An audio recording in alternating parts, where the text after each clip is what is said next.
Bit ভাজা করব বন্ধুরা। লাল বিট তেলের মধ্যে দিয়েছি প্রথমে। এধারে তরকারি মাছের ঝোল হচ্ছে।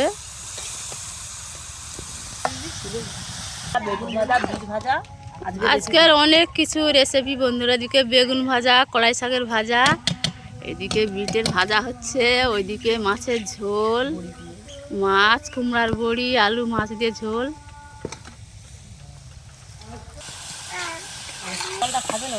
অল্প করে একটু হলুদ গুঁড়া ছড়িয়ে দিলাম, স্বাদ মতন লবণ দিলাম, পেঁয়াজ কুচি আর দুটো কাঁচা লঙ্কা কুচি দিলাম ওর মধ্যে দিয়ে বিটটা ভালো করে ভেজে নেব। তরকারি ফুটে গেছে বন্ধুরা। মাছের ঝোলটায় মাছগুলা দিয়ে দিলাম, ভাজা মাছ, এদিকে বিট ভাজা।